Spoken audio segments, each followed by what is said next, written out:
Hello and welcome to the broadcast exclusively for Gulf Foods. I'm joined now by Jenny Kleeman, who is a author, broadcaster, and the author of a brand new book called Sex Robots and Vegan Meat. So how does that clarify itself in a food festival? Well, very specifically, if we ignore the other elements of this wonderful book, let's just concentrate on the future of food. Now, Jenny, specifically, we're talking about the lives of cows and cattle and chickens and all those things will be saved, maybe, as we replace them with slabs of artificially grown lab meat.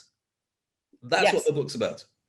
Yes, I look at a future where we all continue to eat meat, but the meat is no longer grown inside the body of an animal, it's grown in a laboratory. And so this is not plant-based meat. This is not clever, reconfigured plant proteins designed to be a simulation of meat. This is actual real meat taken from a biopsy of an animal, cultured in a medium, grown in a lab, and then assembled into a kind of meat-like product.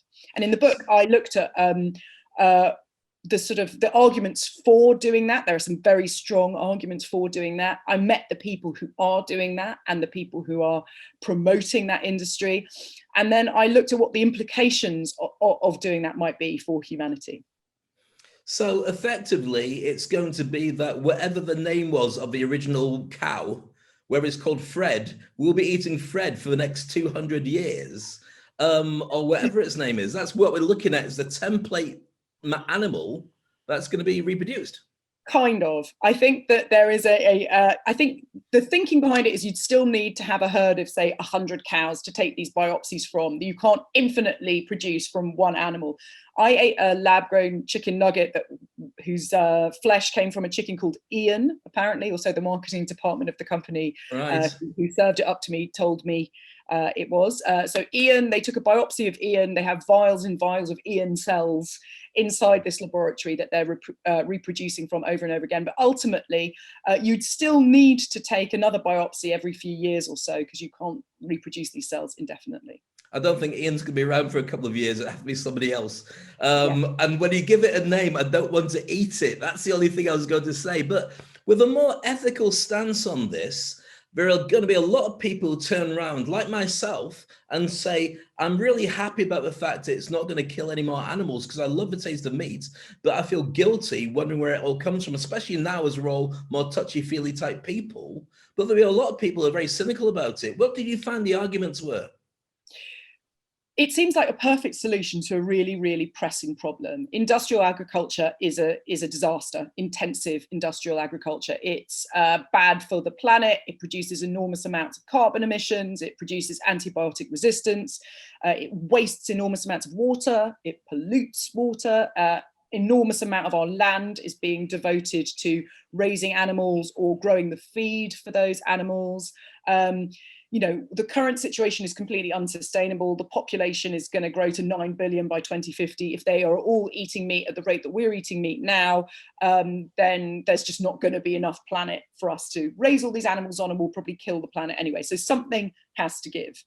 And what has to give is either we stop eating so much meat, or we produce it in a different way. And this does seem like a silver bullet where we can all continue just as before, eating as much meat as we do, and we don't have to change anything. We can continue to eat as much as we like and do it in a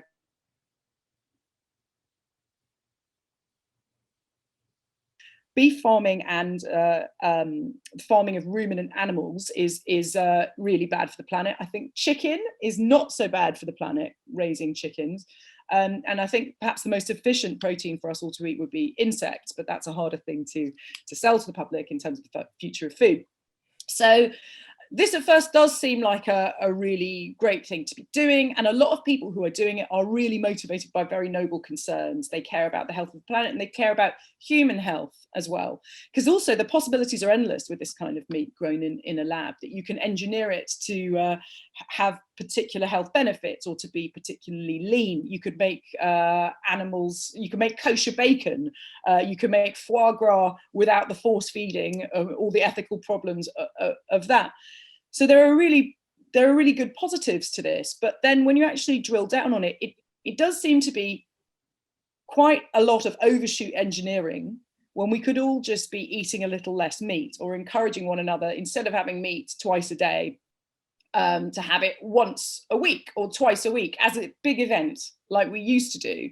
And I think ultimately this industry rests on a particular view of humanity, of quite a capitalist view of humanity, of human beings being quite greedy, quite selfish, quite incapable of change. And that the idea that the only way we're going to solve this problem is by giving people what they want and producing it in a different way. And I would kind of argue with that. And maybe I'm naive, but I would argue with that. I think we are capable of really big change. I think we've seen that over the past year or so with the pandemic, of how quickly we're capable of massive change when we really believe we have to change. And actually, I think relying on very specialist technology to produce things as intimate as your food actually isn't necessarily very good for us. Well, I will play devil's advocate on this with you, up to the point where I remember a Charlton Heston movie from the 70s called Soylent Green, where the Yes. final punchline is, "It's people, we're eating people." Yes, that's So in my book. right up to that point, I think that when you see, especially during the pandemic, these huge food queues in America of all places, where there's 2 miles of families who can't get enough food. And when we talk about the luxury of being able to choose how much meat we eat, there's families right now who are thinking, do we have a breakfast, a lunch, or a dinner? Because we can only feed the kids once. And that's in the West. It's not like some country that's a challenge anyway. So surely if we have the ability to produce enough for everybody, however that gets done, especially from an ethical standpoint where it's killing less animals, that's just going to be a good thing. Well, yes, although you could say we could all, raise our own animals, we could all grow our own food. I don't think it's necessarily the means of production that is the issue when it comes to people not having enough food. That's to do with income inequality, and it's to do with problems of distribution. And, if you look at this on a global level, you could be in Thailand and raise your own chickens. But in the world that a lot of the people who are behind the lab-grown meat industry, the cultured meat industry, are working towards, where we all still eat meat, but we no longer produce it in animals, we will become incredibly dependent on these very remote corporations with very specialist technology. And when you're looking at food security, that's not a good thing to disenfranchise yourself and say, okay, that's fine, we'll still eat meat, but we will, it could be Unilever or whatever company that owns it. What if they suddenly decide that they don't want to be giving you your meat anymore? So I think in some respects, we're disempowering ourselves by relying on technology to solve problems that we could solve by changing our behavior. I hear what you're saying, and we're going to hope that market forces, A, drives the price down, and B, makes it legitimately viable for every country to have their sources, and then literally ways that this could move. But I think that if you look at what's current in the market right now, because that's the comparison, when you look at the use of cornstarch and all the products that are based on that, which is almost every single thing, very few things are made organically, or they cost twice or three times as much as normal. That boat has sailed. That ethical, let's not let one or two corporations force us to get fat and have all kinds of health problems. Surely that is no different to what we're already dealing with. Yes, but what we're dealing with at the moment is a boat that hasn't sailed yet. That's the point. And that's the issue with my book, is that we can be very dazzled by a lot of the arguments for this technology because they seem to be a silver bullet. We need to be having those conversations now about whether or not this is a world that we do want to live in, because that boat hasn't sailed yet. We still have an opportunity to say, you know what, we do want to solve this problem. The problem's caused by industrial agriculture, but the way we're going to solve it is by eating slightly less meat rather than by continuing. Also, it's not good for your health to eat that much meat, as much meat as we are at the moment, and certainly in countries like America. And this meat grown in a lab, it's still going to have the same problems as eating meat. It's still going to, give you cancer and heart disease in the same way as eating too much meat grown in an animal does. So I think we are at this critical point now, before this technology arrives on our plates, university, where we can ask whether or not we really want it. Well, Singapore has already accepted it. It's put the laws together, said we're fine with that as long as it's done a certain way. Now, Singapore is one of those countries that kind of leads the world in many ways. So I think that once they've made that decision, a lot of countries will just go, well, they must have done their due diligence. Let's fall in behind that. Do you think it's already too late to put that stance in place? No, what I think is very interesting is that Singapore gave regulatory approval to an American company. And this American company, instead of waiting for the FDA to give their approval, went abroad to Singapore to get approval.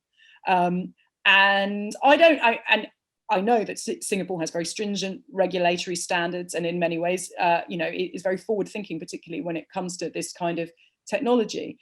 But I think it would have been better for the industry if this American company had waited to get FDA approval in America. It would have been a lot more meaningful rather than being a tourist for that kind of approval. And I think in order for this to be a palatable thing for meat eaters around the world, there's this thing called the ick factor, which a lot of people inside the industry sort of dismiss and say, oh, people will get used to it. And I think that's true. People will get used to the idea of meat grown in labs. But in order to have consumer acceptance, it has to be shown to not be skirting any kind of process, to be as robust as possible.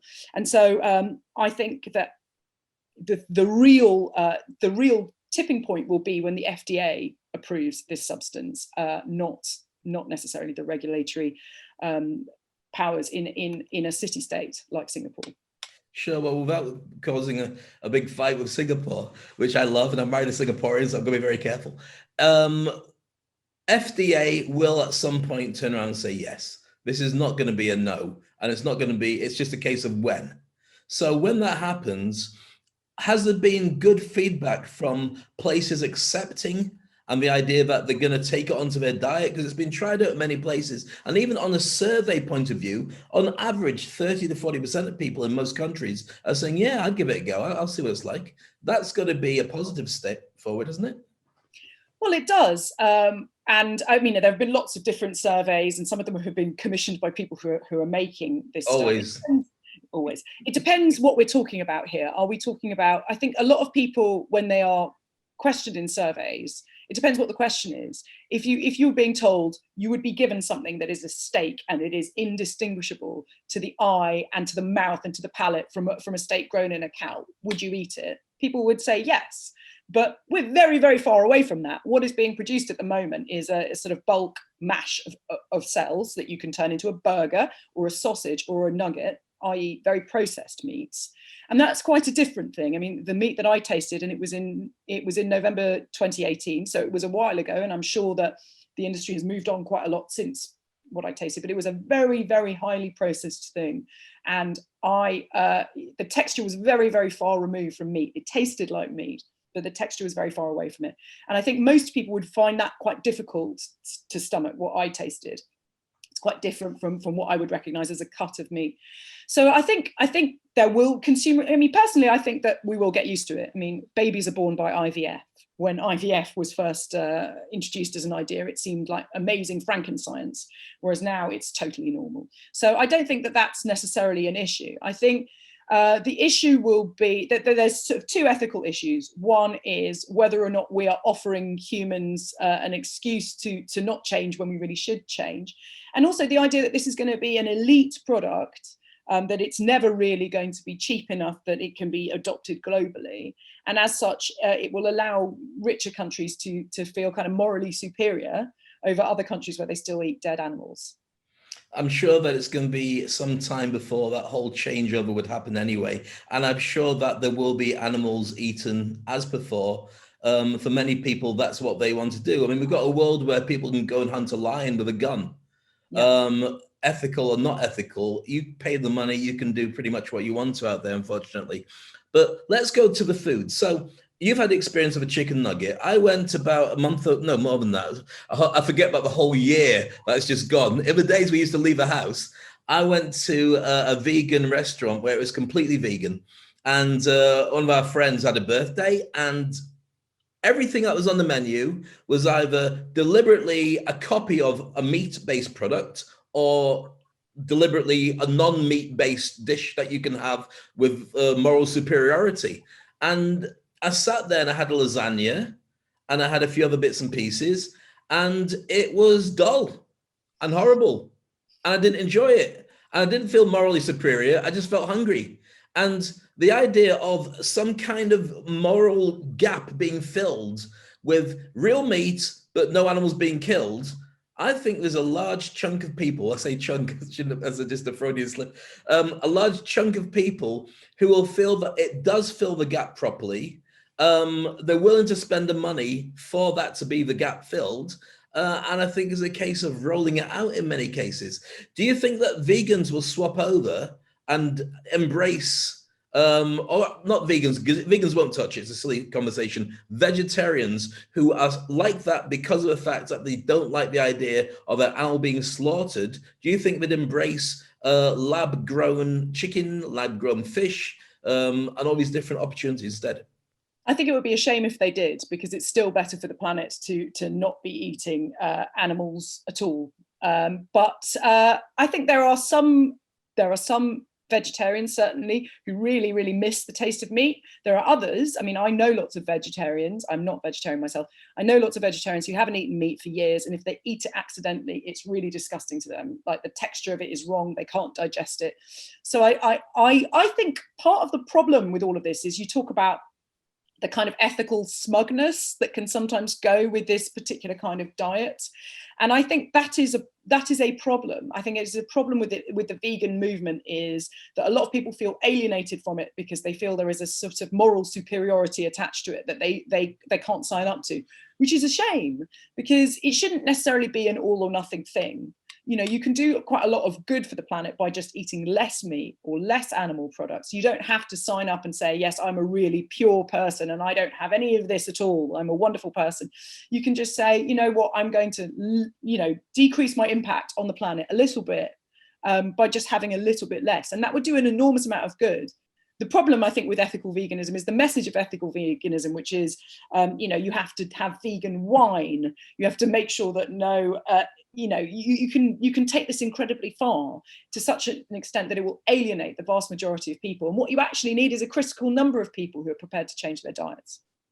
I think there's two types of people who really do annoy me. New vegans, not ones who've been here for a while, and new CrossFitters. They have to tell me all about it and make me feel guilty for not being part of it.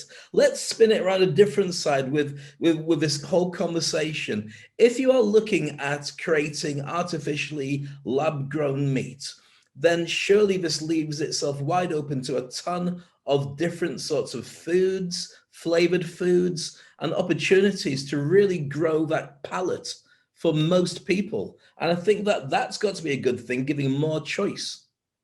Absolutely. I mean, you can do really, really exciting things with this. You can grow meats in different configurations. You can combine different animals and come up with completely new types of meat. And that is really exciting. It's not the answer to the problem, though, that a lot of people who are behind this industry say that they are trying to solve, which is the problems caused by industrial agriculture. That's a kind of Epicurean curiosity, that you can do all these new things with meats, but it's not going to create an alternative to industrial agriculture on a mass scale that is causing so much harm to the planet. Well, the planet is kind of feeling a little bit better as long as we don't leave the house. I'm hoping that the directions that we're talking about with the food do go in a direction that takes it with climate change to make a better world for us to live in. And we're going to find out more, especially as Singapore opens up to other people developing lab-grown meat products, as to where this goes in the next 12 months and beyond. I'm feeling positive, I've got to admit, purely because I'm sick of ordering food. I don't know how it gets prepared, but somehow it arrives in plastic and it probably leaves the same way. So any options on top of that would make me feel better. That's great. I mean, thank you for highlighting that. If there's one last thing and one last question I would ask you is, you mentioned before about the ethical need to give up on eating so much meat. Now, I will play devil's advocate on this one. I think most people don't know, don't care, because I think that's the way that most people deal with it. I'm not saying the enlightened ones. I think that's the way that a lot of people are dealing with it. And especially now in a world of comfort food, just to keep you happy in lockdown. we'd have to see a world that changes dramatically before people would make a stance and reduce the amount of meat eaten in their diet, if ever. Would you agree with that? I would say this all comes down to what you think of human nature, what you think the fundamental elements of humanity are. I think we are incredibly resilient, adaptable creatures, and the response to the pandemic has shown that. And I think these things, they can change within a generation quite easily. And if we all decide that instead of giving our children meat twice a day, and instead giving it twice a week, having a big Sunday meal, we're British, we know the Sunday roast used to be a big event. Meat being an occasion, something really special, rather than something you absent-mindedly shove in your face with a sandwich every lunchtime. That is how you're going to have, massive behavioural change. And I think we are capable of change. I really believe in human beings, and I think we can do it without using all of this technology. There is a place for this technology. It's a fascinating thing that we can do this, but I don't think it's the answer to the problem that it's claiming to be. It's not the answer to the mass consumption of meat in the world. And I think by telling us that it is the answer, it's stopping us from making the changes that we need to make ourselves to our diet in order to make the world a better place. So it's kind of like when they gave us those inhalers instead of cigarettes, as a way of dealing with the problem. It didn't go away. In fact, created new ones. Exactly. It doesn't solve the problem. It circumvents the problem. It doesn't. The problem is human appetites, and that's what needs to be tackled.